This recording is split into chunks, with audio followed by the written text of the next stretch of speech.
action.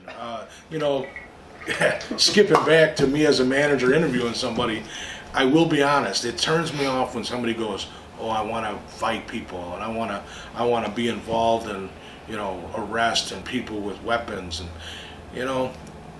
You can always tell the people that have actually done stuff. Take it from me at 30 years. I don't have a lot of scars and bruises, thankfully, because that's not fun stuff. And so don't let your that energy of I want to learn how to catch bad guys overwhelm you and take away from the actual learning process of the position and of the real industry. The industry is awesome because it can offer so many different things. If you pick the right company. If you pick the right company.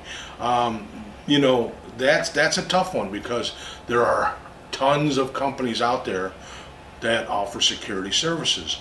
And picking the right one, Hold on a second. This was actually my next question. Go ahead. Go ahead. Okay. No, go ahead. That's perfect. It's really hard to, for me, it's hard for me to tell you all the right one to go with. You have to do a little research. There's enough information out there to do some research on companies. Now, companies are out there selling themselves when they advertise, so they say and tell you what they want you to hear. The reality is that the day-to-day grind of security work is usually mundane, can be boring. It's very routine in many cases. You have to make the job special. You have to make it worthwhile to you. Everybody's different. But when you're looking for a company, when you go to interview for a company, interview the person that's interviewing you as well. So you got to ask questions. You got to not be afraid or hesitant or shy to ask questions that are important to you. Money's important, I get that, but that's not the sole reason you pick a company. You're there for the job. You want to pick a company that offers advancement within. Obviously, it's important about benefits, different kinds of opportunity that they offer, the actual duties of the program, the actual guard duty that you're going to provide, all has a play in why you want to pick a company. So go out there, do some research, look at different companies, Google them. Also, you can look at the Better Business Bureau and check a company's status if they've had any complaints against them. Ask friends that are in the industry. Security's huge, but it's a small world. Word gets around. If people are happy with a company, they'll tell you. If people are unhappy with a company, they'll certainly tell you. So don't be afraid to do a little research and talk about it and ask people before you even go to the interview. The other thing that you want to do is look at opportunity with what kind of services are provided, what the clients are looking for. Ask those questions. If you can do some digging beforehand, that's a great way to be in the interview and ask questions that are pertinent to that position. So if it's a mall, look at mall. Look at what they do. Look at what the hours are. Things of that nature. So you kind of have a knowledge of what you're getting yourself into before you even go to the interview. Try to be inquisitive about the opportunities when you're in an interview. Even though you're just looking to start out, you should always be looking down the road to what's next for me. That's that want and will. That's what's important to me when I interview for a job and when I'm interviewing people. You can see that want and will. If they're looking for that advancement, it's for me as a manager, I know I got something to play with. I got somebody that I can work with and focus on and teach them things that I wouldn't necessarily teach the person that I'm just there for the basic job and I know I don't want advancement. There's nothing wrong with those people. They're okay. But managers want to be able to teach, coach, and develop. That's a big part of our evaluations when we get evaluated, if we're teaching people to advance. You got to have somebody ready to take over your job. So you as a up and comer has that want and will. That sparks an interest in the manager that you're interviewing with. So, select your company wisely. Don't be afraid to go and interview with multiple companies, see what they offer. The industry's similar, but it has a lot of different variations. So the questions that you build up from one interview are certainly good to ask at another interview with a different company, because a lot of them do a lot of the same work. So those are definitely things to look for. I mean, again, I can't really tell you with emphasis on what to actually look for, because everybody's different and wants something different when they're going to apply for a job. So you got to look at your own needs and wants, and then go from there. And your skill sets that you're well, of coming course, from. and of course, your skill sets. I mean, if you got a background, when I first got into the mall industry, I had a pretty extensive background in management and already doing multiple sites and training and doing a lot of different things. So when I came to the mall industry, I was kind of down on my luck in my career. Had some setbacks that were unexpected. And so when I came to the mall industry, I was like, well, I'll take it because it's available. And to be quite honest, I didn't see the future that it had in store for me, and I'm very grateful for that. I was in the right spots at the right time with a set of skills that some of my competitors didn't have. So I ended up landing on my feet in a great position. But at the end of the day, when you're going and looking at these opportunities, you got to know your limitations. I can't tell you how many times I've said that to people that I was interviewing, as well as people that I was training, people I had worked with for many years, including partnerships with law enforcement, people, up and coming law enforcement officers who I've met and had the pleasure to work with.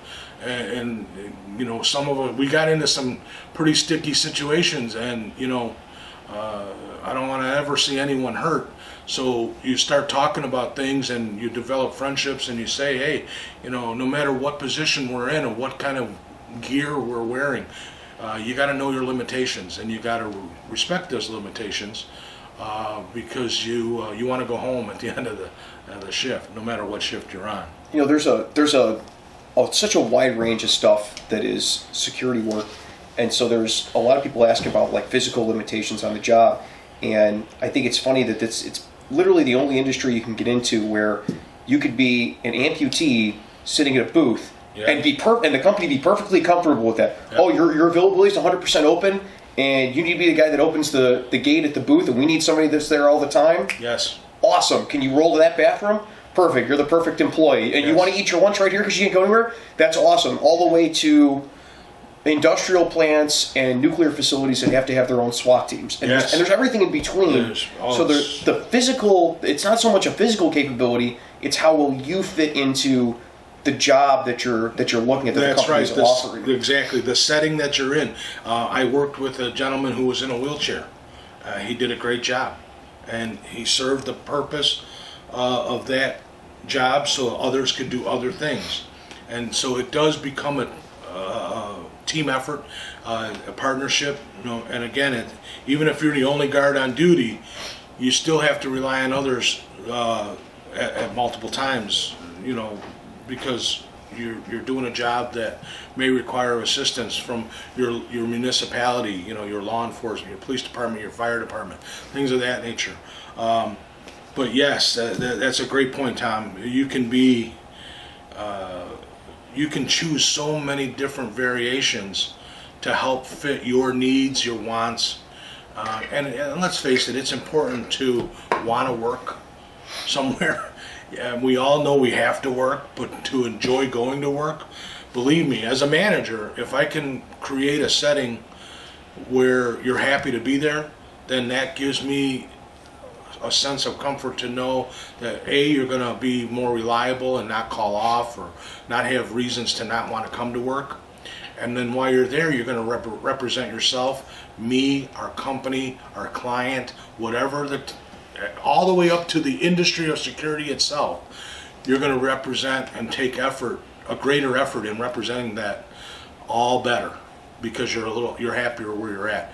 So there's enough to choose from that you can find a home that makes it important to you and comfortable, fun. Have some fun.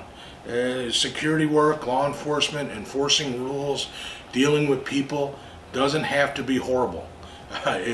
You choose it to be horrible, then it's going to be horrible. If you choose to have some fun with it and be creative and learn from others and respect others, that word respect is key to survival. Having respect for yourself and for others and for the property you're protecting is key. You'll go a long way, and you'll end up probably liking what you're doing pretty good, and that creates the ability for advancement more. So, and create partnerships, get friends, because it's a great big world out there, and opportunities can come from, out of the blue, from left field somewhere, where because of something you've done or a relationship you've built, they move on and they have opportunity for you that's bigger and better than where you're at. Don't be afraid to look at opportunities. Don't lie about it. Don't hide it. Be upfront about it, because no one in their right mind would stop somebody from bettering themselves or advancing when the opportunities come. So when somebody's going and they're looking for a job and they're researching companies, it's easy to say, look for a company that has opportunities for you, look for a company that's a good match for your skills. What are the big red flags where if you were knowing what you know now, 10 or so years, well, probably 30 years actually, because you hit the floor all the time, but 30 years of working with 10, 15 different companies over that time span, some of them overlapping at the same site, Sure. and things like that. If you were an entry-level guy coming in, you were the guy or girl who's going looking for a job, and you went to the site that you were applying for a job for, and you saw this, you'd be like, nope, not happening. I don't, whatever shenanigans they're doing, I know I don't want a part of it. Great question. And I'll have to. I'd like to thank all the Patreon supporters, and especially the shift supervisor level Patreon supporters that we have listed here. Your contributions are what allows free field training to continue on and become better. Thank you.